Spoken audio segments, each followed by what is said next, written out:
Good morning student and welcome in second video of 17th November 2020. In this second video we will study fire insurance. Now I am reading it.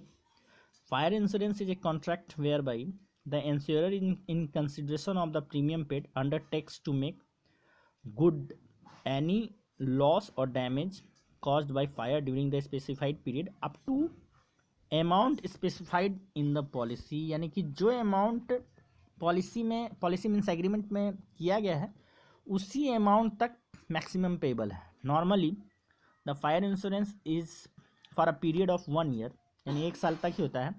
And after which it is to be renewed, यानी इसको फिर से नया बनाना पड़ता है, renew करना पड़ता है. And time to time the premium may be paid either in lump sum instalments, यानी एक बार भी दिया जा सकता है या पीरियडिकली तोड़ के भी दिया जा सकता है. A claim for loss by fire must satisfy the 2 following condition, यानी 2 कंडीशन सेटिस्फाई होने के बाद ही आपको क्लेम का पैसा मिल सकता है. And that is actual loss होना चाहिए. There must be actual loss, यानी कि उसका जो एक्चुअल लॉस होना चाहिए. And fire must be accidental and non intentional, यानी कि फायर जो है जानबूझ के नहीं लगाना चाहिए, ये प्राकृतिक कारणों से या एक्सीडेंटली हो जाना चाहिए, अथवा ये नॉन इंटेंशनल नहीं होना चाहिए, यानी कि गैर इरादतन होना चाहिए, यानी इरादतन आग न लगाया जाए. अगर साबित हो जाए कि इरादतन आग लगाया जाए, 1 पैसा भी क्लेम का नहीं मिलेगा, उल्टा 420 का केस हो जाएगा उस पर और उसको जेल जाना पड़ेगा. Now the risk covered by fire insurance contract is the loss resulting from the fire और some other cause and which is the proximate cause of loss, यानी कि कुछ ऐसा होना चाहिए प्रॉक्सिमेट कॉज जिसमें फायर का योगदान है. If the over heating without ignition causes damage it will not be regarded as loss within the meaning of fire insurance. Fire मतलब आग होना चाहिए. ओवर हीटिंग हो जाए, यानी बहुत ज़्यादा टेम्परेचर की वजह से कोई चीज़ गल जाए या नष्ट हो जाए, तो उसको हम लॉस बाय फायर नहीं भूलेंगे. The insurance and loss will not be applicable, in that case उसमें पैसा भी आपको नहीं मिलेगा. A fire insurance contract is based on certain fundamental principles which have been discussed in general principle. जो general principles 6 या 7 प्रिंसिपल हम लोगों ने पढ़ा वो सारा लागू होता है इसमें. तो और हम लोग देखते हैं कि इसके अलावा क्या क्या है. Number 1, in fire insurance the insured must have insurable interest. इन्हें इंश्योरेबल इंटरेस्ट होना ही चाहिए in the subject matter. Without insurable interest the contract of insurance is wide, यानी अगर कोई रिलेशनशिप नहीं है, इंश्योरेबल इंटरेस्ट नहीं है, तो ये व्यर्थ हो जाएगा. वाइड मतलब होता है व्यर्थ. In case of fire insurance unlike life insurance insurable interest must be present both at the time of insurance and at a time of loss, यानी दोनों समय में जो है इंश्योरेंस के दोनों समय में लेते वक्त और हैपनिंग ऑफ इवेंट के वक्त भी इंश्योरेबल इंटरेस्ट मौजूद होना चाहिए. For example a person has a insurable interest in the property of न्यूअन्स, यानी कि जो उसका संपत्ति उस पर है ही insurable interest. A business man has a insurable interest in his stock plant machinery building. An agent has an insurable interest in the property of his principal. Partner has a insurable interest in the property of a partnership firm. And the mortgagee has a insurable interest in the property which is mortgage. मतलब कुछ ना कुछ relation होना चाहिए, यानी उस जिसका fire insurance लिया जा रहा है उससे उसका कोई संबंध होना चाहिए, यानी उससे नुकसान पर उसका भी नुकसान होना चाहिए. नंबर 2 पॉइंट है, यानी फर्स्ट है इंश्योरेबल इंटरेस्ट, नंबर 2 है similar to the life insurance contract the contract of fire insurance is a contract of utmost good faith, यानी कि इसमें भी सारा चीज़ जो है एक दूसरे पर विश्वास करके किया जाता है और सारा जो है फैक्ट्स को बताना पड़ेगा. और लिखा हुआ he is duty bond to disclose accurately all facts regarding the nature of property and risks attached to it. The insurance company should also disclose the facts of policy to the prosper, यानी कि दोनों side को आपको सही सही चीज़ें बतानी है. नेक्स्ट है ये number 3, a contract of fire insurance is a contract of strict indemnity. The insured can, in the event of loss, recover the actual amount of loss from the insurer. This is subject to the maximum amount for which the subject matter is insured. अब देखिए इसमें क्या है, आप जितना रुपए का insurance ले रहे हैं उतना ही तक आपको मैक्सिमम दिया जा सकता है, उससे ज़्यादा नहीं दिया जा सकता है। क्योंकि लाइफ इंश्योरेंस जो किसी भी तरह का जो भी इंश्योरेंस है, it is not a matter of gain, यानी इससे इंश्योर्ड को कोई गेन नहीं होना चाहिए, यानी कोई प्रॉफिट नहीं होना चाहिए, इसका प्रिंसिपल है। तो इसमें बताया गया है कि मान लीजिए कि एग्जाम्पल इसका देखिए आप, for example if a person has insured his house for ₹4 lakh, यानी अगर किसी आदमी ने अपने घर को 4 लाख रुपये से बीमित करवाया है, फायर इंश्योरेंस का लिया है, is not necessary liable to pay that amount although the house may have been totally destroyed by fire. मान लीजिए कि घर का कीमत, घर में रखे सामान का कीमत 10 लाख रुपये हो, 12 हो, 15 हो, अगर मान लीजिए कि घर के सामान की कीमत 1 ही लाख है और इंश्योरेंस ले लिया गया है 4 लाख का, तो इसका अर्थ नहीं है कि उसको 4 लाख मिल जाएगा। उसका अर्थ ये है कि जितना सामान का कॉस्ट है उसमें से डिप्रिसिएशन घटा देने के बाद जो एक्चुअल अमाउंट ऑफ लॉस है वही पे किया जाएगा, लेकिन उसका कीमत जो है 4 लाख रुपए से ज़्यादा नहीं होना चाहिए, कम हो सकता है। तो ये बड़ा इंटरेस्टिंग है कि मान लीजिए आपने सामान लिया, आपके घर में सामान रखा हुआ है 2 ही लाख का और आपने 4 लाख का इंश्योरेंस ले लिया, और तो आपको ऐसा नहीं है कि 2 लाख का 2 लाख मिल जाएगा, ऐसा नहीं है। 2 लाख आपने जब लिया था उसके बाद उस डेप्रिसिएशन जो हम लोग अकाउंट से पढ़े उसको घटा देगा। मान लो कि 10% डेप्रिसिएशन हुआ, तो 4 लाख का 2 लाख का 10% 20,000 और घटा देगा, 1,80,000, यानी उसने जो वैल्यू लगाया आपके सामान का उस डेट में वो 1,80,000 रुपया है, और उसमें भी कुछ जो है लॉस को घटाएगा, उसके हिसाब से मान लो 1,50,000 आएगा, तो वो आपको 1,50,000 रुपया का ही पेमेंट करेगा, ना कि आपने 4 लाख का लिया है तो 4 लाख का कर देगा।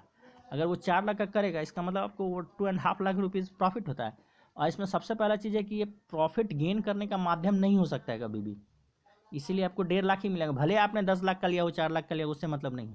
ठीक उसी प्रकार मान लीजिए आपके घर में 10 लाख का सामान है और आपने 4 लाख का इंश्योरेंस लिया है, और जिस दिन आग लगा, आग से जो डैमेज हुआ उस दिन सामान का डिप्रिसिएशन घटा के 6 लाख आता है, तो इसका अर्थ नहीं है कि कंपनी आपको 6 लाख दे देगी, कंपनी आपको मैक्सिमम 4 लाख ही देगी।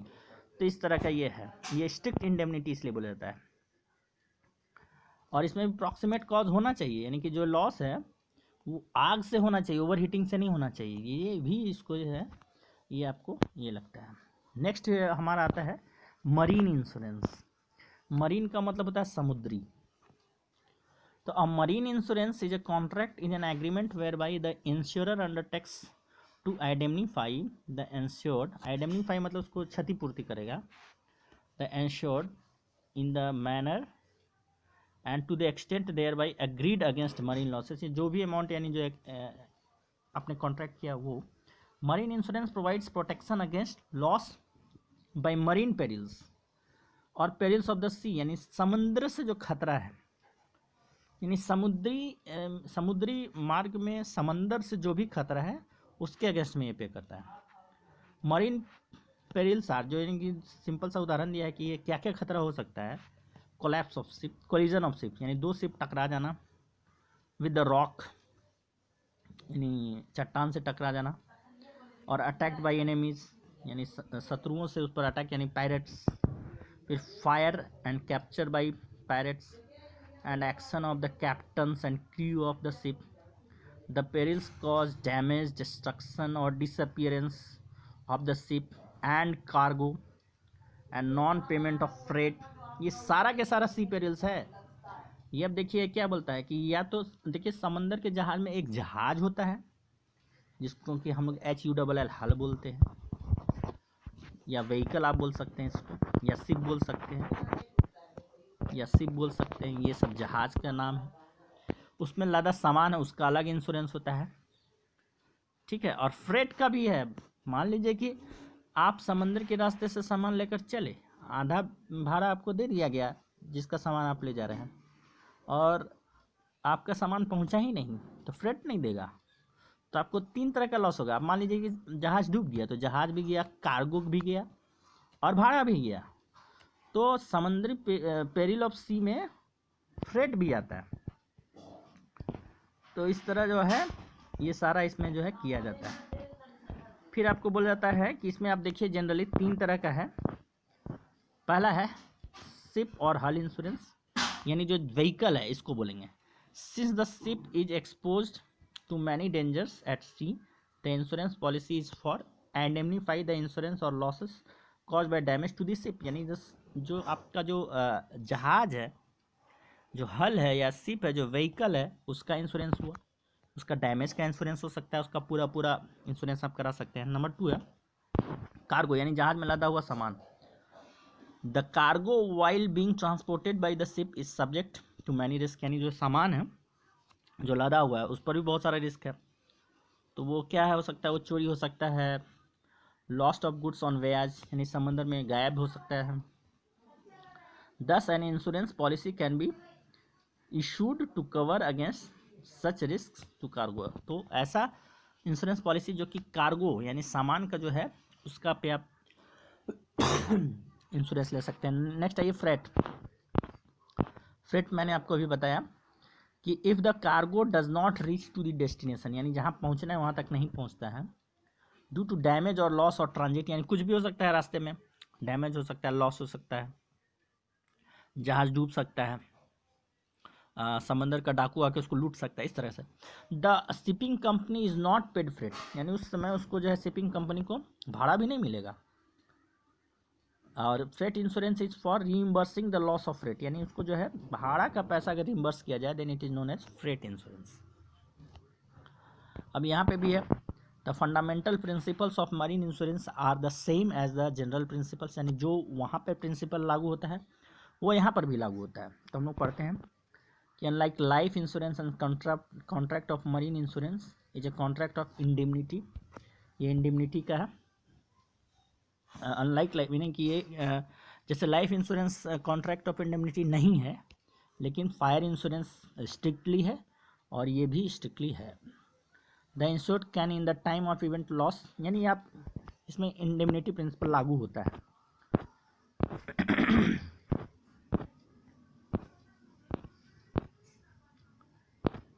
इसमें आपको फिर आपको क्या दिया है, similar to the life and fire insurance the contract of marine insurance is also a good utmost good faith का भी है, यानी इसमें भी दोनों पार्टी को सब चीज़ सही सही बता देना चाहिए। फिर इंश्योरेबल इंटरेस्ट मस्ट भी एग्जिस्ट, इंश्योरेबल इंटरेस्ट भी मौजूद होना चाहिए। नंबर 3। नंबर 4 आइए, कॉजा प्रॉक्सिमा भी अप्लाई होता है इस पर, यानी कि कॉज जो होता है उसी वजह से होना चाहिए जिसके लिए इंश्योरेंस लिया गया हो, या नियरेस्ट कॉज जो है डैमेज का वो होना चाहिए जिसके लिए इंश्योरेंस लिया गया है।